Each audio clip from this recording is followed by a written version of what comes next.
ഇത് ഗാന്ധി ജയന്തി ദിനത്തിൽ ഇത്തരം ഒരു പരിപാടി സംഘടിപ്പിക്കുമ്പോൾ നമ്മുടെ രാജ്യത്ത് ഒരുപാട് ചർച്ച ചെയ്യപ്പെട്ട ഒന്നാണ് ഗ്രാമസ്വരാജ്.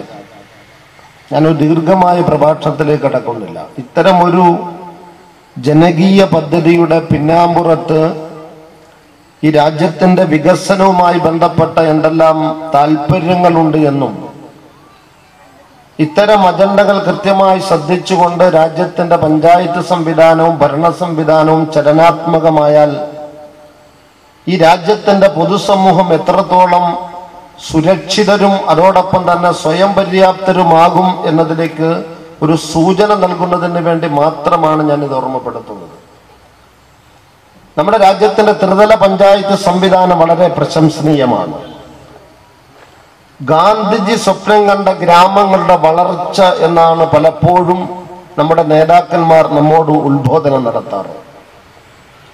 എന്താണ് ഗാന്ധിജി സ്വപ്നം കണ്ട ഗ്രാമത്തിന്റെ വികസനം, ഗ്രാമത്തിന്റെ പ്രത്യേകത എന്ന് ചോദിച്ചാൽ, ഗാന്ധിജിയെ സംബന്ധിച്ച് എഴുതപ്പെട്ടിടത്തും രാജ്യത്തെക്കുറിച്ച് ഗാന്ധിജി പരാമർശിച്ചിടത്തെല്ലാം പ്രാദേശിക തലത്തിൽ ജനങ്ങൾ തങ്ങളുടെ അധികാരം ഉറപ്പുവരുത്തുന്ന അധികാര മണ്ഡലങ്ങൾ സൃഷ്ടിക്കപ്പെടണമെന്ന് ആത്യന്തികമായി ആഗ്രഹിച്ച ഒരാളായിരുന്നു മഹാനായ ഗാന്ധി. എന്താണ് പ്രാദേശിക തലത്തിൽ ജനങ്ങൾ നിയന്ത്രിക്കുന്ന ഗവൺമെന്റിന്റെ പ്രത്യേകത എന്ന് ചോദിച്ചാൽ, അതിനെയാണ് ഗ്രാമ സ്വരാജ് എന്ന സങ്കല്പത്തിലൂടെ ത്രിതല പഞ്ചായത്ത് സംവിധാനത്തിൽ നമ്മുടെ രാജ്യത്ത് നടപ്പിലാക്കുന്നത്. നമുക്ക് ബോധ്യമുണ്ട് നമ്മുടെ വികസനങ്ങൾ എങ്ങനെ നാം തീരുമാനിക്കുന്നു, അതിൽ നമ്മുടെ പങ്കാളിത്തം എന്താണ് എന്ന്. അപ്പൊ ഇത്തരം കാര്യങ്ങളിൽ ജനങ്ങളുടെ താല്പര്യങ്ങളും ജനങ്ങളുടെ ആഗ്രഹങ്ങളും ജനങ്ങളുടെ ആവശ്യങ്ങളും പരിഗണിച്ചുകൊണ്ടുള്ള ഇടപെടൽ നടത്താൻ ഏറ്റവും അവസരം ലഭ്യമാകുന്ന ജനപ്രതിനിധികളാണ് ത്രിതല പഞ്ചായത്ത് സംവിധാനത്തിലെ ജനപ്രതിനിധികൾ. ഒരു ജനപക്ഷ വികസന സ്വഭാവം എന്ന് പറയുന്നത് ഇത്തരം സംവിധാനത്തിലൂടെ പ്രയോഗവൽക്കരിക്കാൻ പര്യാപ്തമായ ഒരു ഘടന തന്നെയാണ് നമ്മുടെ രാജ്യത്തെ, പ്രത്യേകിച്ച് നമ്മുടെ സംസ്ഥാനത്തുള്ളത്. എന്നാൽ പ്രശംസനീയമായ നിലയിൽ ഇത് നടപ്പിലാക്കുന്നില്ല എന്നതാണ് ഏറ്റവും വലിയ പ്രശ്നം. ഒരു കാര്യം ഞാൻ ഓർമ്മപ്പെടുത്തുകയാണ്. ഇന്നത്തെ പ്രധാന പത്രങ്ങളിൽ ഒരു വാർത്ത, ഏകദേശം നമ്മുടെ പദ്ധതി വർഷത്തിന്റെ അർദ്ധവാർഷികം ആയിക്കൊണ്ടിരിക്കുകയാണ്, 6 മാസം ആകാൻ പോവുകയാണ്. എന്നാൽ പദ്ധതി വിഹിതത്തിന്റെ 10% പോലും നടപ്പിലാക്കിയിട്ടില്ല എന്ന് നിങ്ങൾ വായിച്ചിട്ടുണ്ടാകും. നമുക്ക് തിരിയാത്ത ചില ഭാഷകൾ പലതും അവതരിപ്പിക്കുന്നത് കൊണ്ട് എന്താണ് പദ്ധതി വിഹിതമെന്നോ എങ്ങനെയാണ് നടപ്പിലാക്കേണ്ടത് എന്നോ നമുക്ക് ബോധ്യമില്ല. ഈ രാജ്യത്തിന്റെ തദ്ദേശ സ്വയംഭരണ സ്ഥാപനങ്ങളിലൂടെ വിനിയോഗിക്കേണ്ട ഫണ്ട് പോലും കഴിഞ്ഞ ഇടതുപക്ഷ ഗവൺമെന്റിന്റെ കാലത്ത് ശ്രീ പാലോളി മുഹമ്മദ് കുട്ടി നിയമസഭയിൽ പറഞ്ഞ കണക്കും അതിനുശേഷം വന്ന UDFന്റെ മന്ത്രിമാർ പറഞ്ഞ കണക്കും അനുസരിച്ച്, ഞാൻ അതിന്റെ വിശദാംശങ്ങളിലേക്ക് പോകുന്നില്ല, ഓരോ വർഷവും ഗ്രാമങ്ങളുടെ വികസനത്തിന് വേണ്ടി വിനിയോഗിക്കേണ്ട പദ്ധതി വിഹിതത്തിന്റെ 40% ക്രിയാത്മകമായി വിനിയോഗിക്കാൻ സാധ്യമായിട്ടില്ല. എന്ന് പറഞ്ഞാൽ എന്താണ് അതിന്റെ അർത്ഥം? ഗ്രാമങ്ങൾ സ്വയം പര്യാപ്തത കൈവരിച്ചുവെന്നോ ഗ്രാമങ്ങൾക്ക് ഫണ്ട് വേണ്ട എന്നോ അല്ല, മറിച്ച് ഇവിടെ ഈ ത്രിതല പഞ്ചായത്ത് സംവിധാനങ്ങളെ നിയന്ത്രിക്കുന്ന രാഷ്ട്രീയ പ്രസ്ഥാനങ്ങൾ അതിന് താല്പര്യം കാണിക്കുന്നത് എന്നാണ് ഞാൻ ഓർമ്മപ്പെടുത്തുന്നത്. ഇവിടെ അനസ് പറഞ്ഞല്ലോ, പവിത്രം എന്ന് പറഞ്ഞൊരു പദ്ധതിയെ കുറിച്ച് പറഞ്ഞു. അതോടൊപ്പം തന്നെ കുട്ടികൾക്ക് കൊടുക്കേണ്ട ഗൈഡിംഗ് സംവിധാനത്തെ കുറിച്ച് പറഞ്ഞു. ഇതെല്ലാം മനസ്സിവിടെ പറയുമ്പോൾ അത്തരം കാര്യപ്രാപ്തിയുള്ള ഒരു ജനപ്രതിനിധിയാകാൻ പര്യാപ്തമായ അതിനാവശ്യമായ വിഭവങ്ങൾ അനസിന് പകർന്നു കൊടുക്കുന്ന, സാമൂഹ്യ ബോധത്തിലും സാമൂഹ്യ ജനാധിപത്യത്തിലും വിശ്വസിക്കുന്ന ഒരു രാഷ്ട്രീയ സംവിധാനം അനസിന്റെ പിന്നിലുണ്ട് എന്നാണ് നാം മനസ്സിലാക്കേണ്ടത്. ഒരു വാർഡ് മെമ്പർ, ഞാൻ ഒരു അനുഭവം കൂടി ഓർമ്മപ്പെടുത്തുകയാണ്. കഴിഞ്ഞ ദിവസം പത്തനംതിട്ട ജില്ലയിൽ ചെല്ലുമ്പോൾ പത്തനംതിട്ട മുനിസിപ്പാലിറ്റി അനസ് പ്രതിദാനം ചെയ്യുന്ന, ഞാൻ ഉൾപ്പെടെയുള്ളവർ സംഘാടകരായിട്ടുള്ള ഒരു രാഷ്ട്രീയ പ്രസ്ഥാനം SDP എന്ന് പറയുന്നത് രാജ്യത്തെ ഏറ്റവും വലിയ രാഷ്ട്രീയ പ്രസ്ഥാനം എന്നല്ല ഞാൻ പറയുന്നത്, മറിച്ച് പാർട്ടിക്ക് ലഭ്യമാകുന്ന ജനപ്രതിനിധികൾ എങ്ങനെ പ്രവർത്തിക്കണമെന്നും ജനക്ഷേമകരമായ പദ്ധതികൾ എങ്ങനെ ആവിഷ്കരിച്ച് നടപ്പിലാക്കണമെന്നും സമൂഹവുമായി ബന്ധപ്പെട്ട ദൈനംദിന കാര്യങ്ങൾ എങ്ങനെ നേതൃത്വം കൊടുക്കണമെന്നും സാധാരണക്കാരന്റെ ജീവൻ പ്രശ്നങ്ങൾ എങ്ങനെ ഇടപെടണമെന്ന് കൃത്യമായി മാർഗനിർദ്ദേശം കൊടുക്കാൻ ആശയഭദ്രതയുള്ള ഒരു രാഷ്ട്രീയ പ്രസ്ഥാനത്തിന്റെ ജനപ്രതിയുടെ നിലയിൽ അനുസരിച്ച് ചെയ്യാൻ സാധ്യമാകുന്നുണ്ട്. അതാണ് ഞാൻ ഓർമ്മപ്പെടുത്തിയത്. പത്തനംതിട്ട മുനിസിപ്പാലിറ്റിയുടെ പരിധിയിൽ കഴിഞ്ഞ 25 വർഷമായി ഗ്രാമീണർ വസിക്കുന്ന ദളിതുകളും മുസ്ലിങ്ങളും ഉൾപ്പെടെയുള്ള സാധാരണക്കാരും അർദ്ധ പട്ടിണിക്കാരും വസിക്കുന്ന ഒരു പ്രദേശത്ത് ഒരു വഴിക്ക് വേണ്ടി സമരം നടക്കുന്നു. ആവശ്യം നിരാകരിച്ചു എന്ന് പറഞ്ഞാൽ അതിന് ചെവി കൊടുക്കാൻ ഭരിക്കുന്നവർക്ക് സാധ്യമായില്ല. ഞാൻ വളരെ സന്തോഷത്തോടെ പറയുന്നു, അനസിനെ പോലെ സോഷ്യൽ ഡെമോക്രസിയെ പ്രതിദാനം ചെയ്ത് SDP-യുടെ പ്രതിനിധി ആ മുനിസിപ്പാലിറ്റിയിൽ ആ വാർഡിനെ പ്രതിനിധീകരിച്ച് തെരഞ്ഞെടുക്കപ്പെട്ട് 3 വർഷം പിന്നിടുമ്പോൾ സാധാരണക്കാരന്റെ ആവശ്യം നിർവഹിക്കാൻ പര്യാപ്തമായ ഫണ്ട് അനുവദിച്ചു. ബാക്കിയുള്ള ഫണ്ട് ജനങ്ങളുടെ സഹായത്തോടെ സ്വരൂപിച്ചുകൊണ്ട് ആ വഴിയുടെ നിർമ്മാണം പൂർത്തിയാക്കിയിരിക്കുന്നു. ഇത് രാജ്യത്തിന്റെ പല ഭാഗങ്ങളിലും കർണാടകയിലെ പല പഞ്ചായത്തുകളിലും SDP-യുടെ പ്രതിനിധികൾ വളരെ കൃത്യമായി കാര്യവീക്ഷണത്തോടെ സാമൂഹ്യ സേവനം മുന്നിൽ കണ്ടുകൊണ്ട് അവരുടെ ഉത്തരവാദിത്തങ്ങൾ നിർവഹിക്കുമ്പോൾ സാധാരണക്കാർ അതിന്റെ ഗുണഭോക്താക്കളാകുകയാണ്. തമിഴ്നാടിന്റെ പല പഞ്ചായത്തുകൾ ഞങ്ങൾ ഭരിച്ചുകൊണ്ടിരിക്കുമ്പോൾ, കർണാടകയിൽ ഞങ്ങൾ ചില പഞ്ചായത്തുകൾ ഭരിച്ചുകൊണ്ടിരിക്കുമ്പോൾ, ആസാമിൽ ചില പഞ്ചായത്തുകൾ ഭരിച്ചുകൊണ്ടിരിക്കുമ്പോൾ, രാജസ്ഥാനിൽ ചില പഞ്ചായത്തുകൾ ഭരിച്ചുകൊണ്ടിരിക്കുമ്പോൾ ഭാഗികമായിട്ടെങ്കിലും ഇത്തരം അവസരങ്ങൾ ലഭ്യമായെടുത്ത് ജനക്ഷേമകരമായ പദ്ധതികൾ നടപ്പിലാക്കാൻ നിർഭയത്വത്തോടെ സമൂഹത്തിന് സേവനം കൊടുക്കാൻ ഇതിന്റെ പ്രതിനിധികൾക്ക് സാധ്യമായിട്ടുണ്ട് എന്നതിന്റെ ഈ കേരളത്തിന്റെ ഈ ജില്ലയുടെ ഒരു ഉദാഹരണമാണ് പ്രൊഫസർ അനസിന്റെ പ്രവർത്തനം. 1000 വട്ടം പറയുന്നു, ഒരുപക്ഷെ നിങ്ങൾ ശ്രദ്ധിച്ചിട്ടുണ്ടാകും. സാമൂഹ്യ ബോധത്തിൽ നിന്നുകൊണ്ടുള്ള പ്രവർത്തനം. 3 വർഷത്തെ പ്രവർത്തനം ഇവിടെ വിശദീകരിക്കുമ്പോൾ ശ്മശാനമില്ലാത്ത ഈ രാജ്യത്തിന്റെ സാധാരണക്കാരനും അഭിമുഖീകരിക്കുന്ന കാതലായ ചില പ്രശ്നങ്ങളിലേക്കാണ് അനസിന്റെ ആ അധ്യക്ഷ പ്രസംഗം ഊന്നൽ നൽകിയത്. എന്താണ് ഈ വഞ്ചിനാട് വാർഡിന്റെ ചില പ്രദേശത്ത്, വഞ്ചിനാട് പ്രദേശവുമായി ബന്ധപ്പെട്ട പട്ടികവർഗക്കാർ താമസിക്കുന്ന ചില കോളനികളിൽ കോളനിക്കാര് മരിക്കുമ്പോൾ ശവദാഹം നടത്തുന്നതിന് പര്യാപ്തമായ ഒരു സംവിധാനമില്ലായിരുന്നു. ഇത് കേരളത്തിന്റെയും രാജ്യത്തിന്റെയും പൊതു സ്വഭാവമാണ്. ഞാൻ പറയുന്നത്, ഈ രാജ്യം സ്വാതന്ത്ര്യം കിട്ടി, ഗാന്ധിജി സ്വപ്നം കണ്ട മതനിരപേക്ഷയുടെ രാഷ്ട്രം വളർന്നുകൊണ്ടിരിക്കുന്നു, ലോക സംവിധാനത്തോട് കിടപിടിച്ചുകൊണ്ടിരിക്കുന്നുവെന്ന് അലങ്കൃതമായി പരാമർശിക്കുമ്പോൾ രാജ്യത്തിന്റെ സാധാരണക്കാരായ 50%, 48-50% ആളുകളുടെ പ്രതിദിന വരുമാനം 20 രൂപയിൽ താഴെയെന്ന യാഥാർത്ഥ്യ ബോധം നമുക്കുണ്ടാകണം. അവരിലേക്ക് ഇറങ്ങിച്ചെല്ലാൻ അധികാരം കൈയാളുന്നവർക്ക് സാധ്യമായിട്ടില്ല. വികസനം എന്ന് പറയുന്നത് രാജ്യത്തിന്റെ ഉപരിവർഗവുമായി മാത്രം ബന്ധപ്പെട്ട് ചർച്ച ചെയ്യപ്പെടുമ്പോൾ, സമ്പന്ന മേൽവിഭാഗവുമായി മാത്രം ബന്ധപ്പെട്ട് ചർച്ച ചെയ്യപ്പെടുമ്പോൾ സാധാരണക്കാരന് വികസനം എത്തുന്നില്ല എന്ന് മാത്രമല്ല, ജീവിത പര്യാപ്തമായി സൗകര്യങ്ങൾ പോലും അവൻ ഒരുക്കപ്പെടുന്നില്ല എന്ന ഒരു ദുഃഖ സത്യം നമ്മുടെ മുന്നിൽ നിൽക്കുന്നുണ്ട്. രാഷ്ട്രത്തിന്റെ പൊതുവായ സംവിധാനത്തെ വിലയിരുത്തുമ്പോൾ കേരളത്തിൽ പോലും പട്ടിണി മരണം നടക്കുന്ന ദാരുണമായ അവസ്ഥ നിലനിൽക്കുന്നത് ഒരു ത്രിതല പഞ്ചായത്ത് സംവിധാനമില്ലാത്ത കേരളത്തിലല്ല. പഞ്ചായത്ത് മെമ്പറും മുനിസിപ്പൽ മെമ്പറും കോർപ്പറേഷൻ മെമ്പറുമുള്ള, അതോടൊപ്പം തന്നെ ബ്ലോക്ക് മെമ്പറും ജില്ലാ പഞ്ചായത്ത് മെമ്പറുമുള്ള ത്രിതല സംവിധാനം നിലനിൽക്കുന്നിടത്ത് പട്ടിണി മരണം അരങ്ങേറുന്നുവെന്ന് പറഞ്ഞാൽ അത്തരം സാധാരണക്കാരന്റെ പ്രശ്നങ്ങൾ ഇടപെട്ടുകൊണ്ട് ദാരിദ്ര്യ നിർമ്മാർജ്ജനത്തിന് നിസ്വാർത്ഥമായി എന്തെങ്കിലും ഒന്ന് ചെയ്യാൻ കാര്യപ്രാപ്തിയുള്ള, അതിനപ്പുറത്ത് സാമൂഹ്യ പ്രതിബദ്ധതയുള്ള ഇത്തരം ആളുകൾ തെരഞ്ഞെടുക്കപ്പെടുന്നില്ലെന്നാണ് നാം മനസ്സിലാക്കേണ്ടത്. അതുകൊണ്ട് രാജ്യത്ത് പൊതുവെ മതനിരപേക്ഷ രാജ്യം, മതേതരത്വ രാജ്യം എന്ന് പറയുന്ന നമ്മുടെ രാജ്യത്ത് വഴിമാറിക്കൊണ്ടിരിക്കുന്ന ഒരു അപകട സ്ഥിതിയുണ്ട്. എന്ന് പറഞ്ഞാൽ സാധാരണക്കാരന്റെ താല്പര്യത്തെ പരിരക്ഷിച്ചുകൊണ്ടുള്ള ഒരു വികസന ചർച്ച ഇവിടെയും നടക്കുന്നില്ല. അത്തരമൊരു വികസന ചർച്ച നടക്കുന്നില്ല. ഇവിടെ പറഞ്ഞല്ലോ, സ്കോളർഷിപ്പ് കൊടുക്കുന്നുവെന്ന് പറഞ്ഞാൽ പഠിക്കാൻ പ്രചോദനം കൊടുക്കുന്നുവെന്നാണ്. പഠിക്കാൻ പര്യാപ്തമായി തുക കൊടുക്കാൻ സാധ്യമായിട്ടില്ലെങ്കിലും അതിന് വേണ്ട പ്രചോദനം കൊടുക്കുന്നുവെന്നാണ്.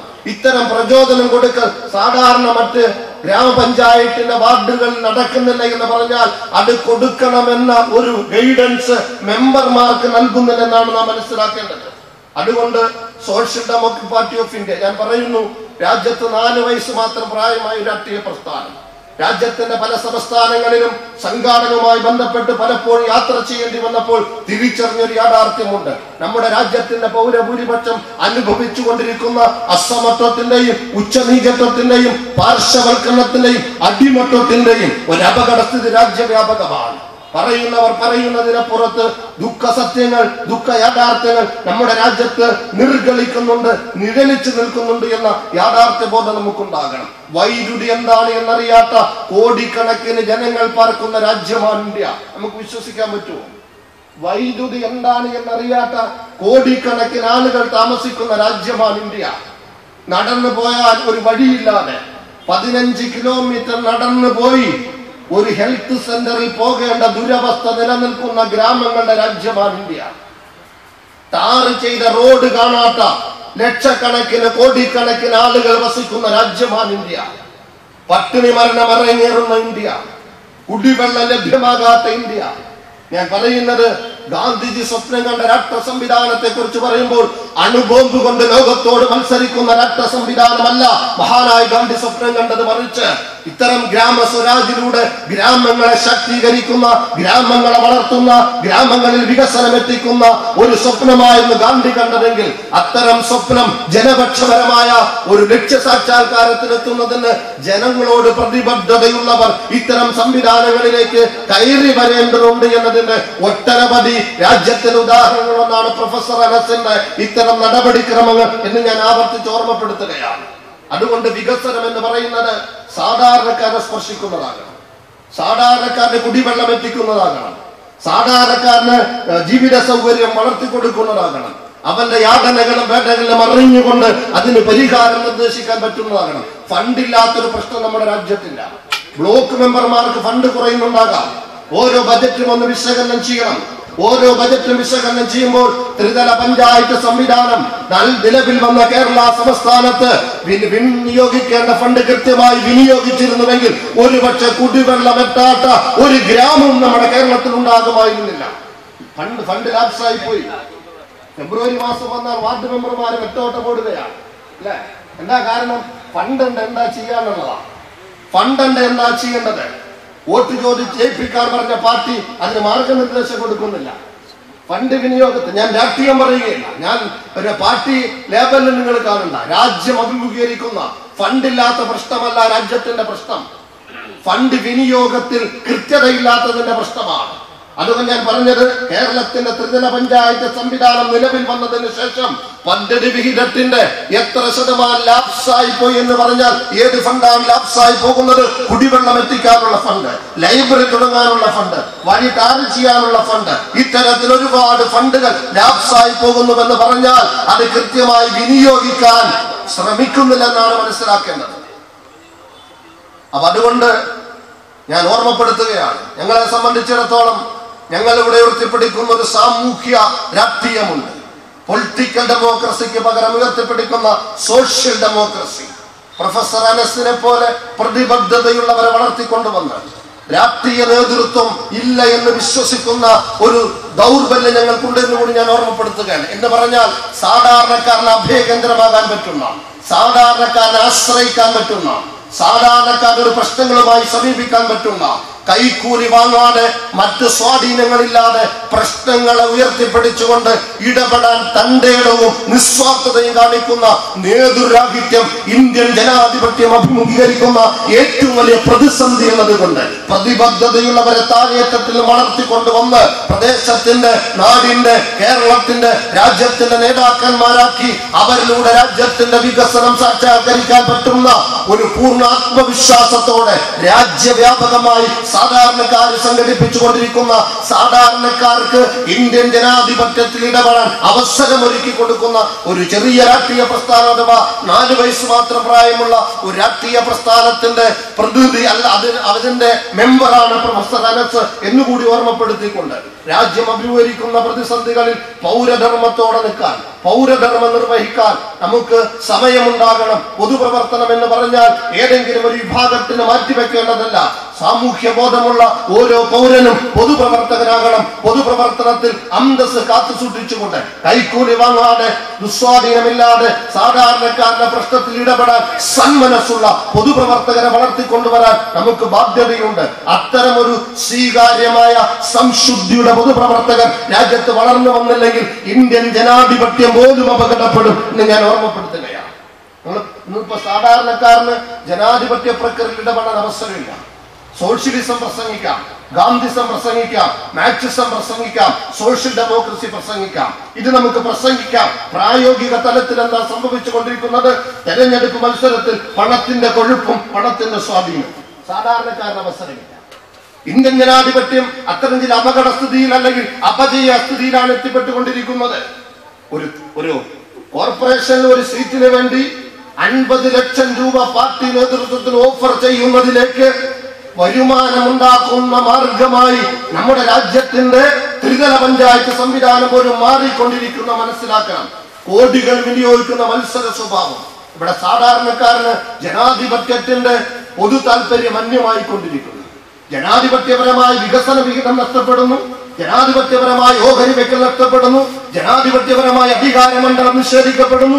ജനാധിപത്യപരമായ മത്സരം പോലും അന്യവൽക്കരിക്കപ്പെടുന്ന പണത്തിന്റെ ദുസ്വാധീനം ഇന്ത്യൻ തെരഞ്ഞെടുപ്പ് വ്യവസ്ഥിതിയെ മലിനപ്പെടുത്തിക്കൊണ്ടിരിക്കുമ്പോൾ പണക്കൊഴുപ്പില്ലാതെ ആദർശവും ആശയവും മുന്നിൽ നിർത്തിക്കൊണ്ട് ഇന്ത്യൻ ജനാധിപത്യത്തെ ശക്തിപ്പെടുത്തുന്നതിന് തെരഞ്ഞെടുപ്പിൽ മത്സരിക്കാൻ അവസരമൊരുക്കി കൊടുക്കാൻ കഠിന പ്രയത്നം നടത്തുന്ന ഒരു പ്രസ്ഥാനം എന്നുകൂടി നമ്മുടെ പ്രസ്ഥാനത്തെ കുറിച്ച് ഞാൻ ഓർമ്മപ്പെടുത്തുകയാണ്. അതുകൊണ്ട് കക്ഷി രാഷ്ട്രീയ ചിന്തകൾക്കപ്പുറത്ത് സാമൂഹ്യ പ്രതിബദ്ധതയുള്ളവരുണ്ടാകണം. അവരാണ് നമ്മുടെ നേതാക്കന്മാരെ വരേണ്ടത്. ഗാന്ധിജിയെ കുറിച്ച് വാചാലനാകുന്നതിന് പകരം ഗാന്ധിജി സ്വപ്നം കണ്ട അത്തരം ഒരു ഗ്രാമത്തെ കുറിച്ച് കാഴ്ചപ്പാടുണ്ടാകണം. പട്ടിണി അറിയണം, ദാരിദ്ര്യം അറിയണം. അതോടൊപ്പം തന്നെ ജീവിത സൗകര്യം നിഷേധിക്കപ്പെട്ടവരോടൊപ്പം ജീവിച്ച് അവന്റെ പ്രയാസങ്ങൾ മനസ്സിലാക്കണം. സുഗലോലുപതയിലൂടെ വളർന്നു വന്നവർ ഇന്ത്യൻ ജനാധിപത്യത്തെ നിയന്ത്രിച്ചു കൊണ്ടിരിക്കുമ്പോൾ സാധാരണക്കാരന്റെ പട്ടിണി അവർക്ക് ഒരിക്കലും മനസ്സിലാക്കാൻ കഴിയില്ല. നീതി നിഷേധത്തിന്റെ ഇരകൾക്ക് മാത്രമാണ് നീതി നിഷേധത്തിന്റെ വേദന തിരിച്ചറിയാൻ സാധ്യമാകുക.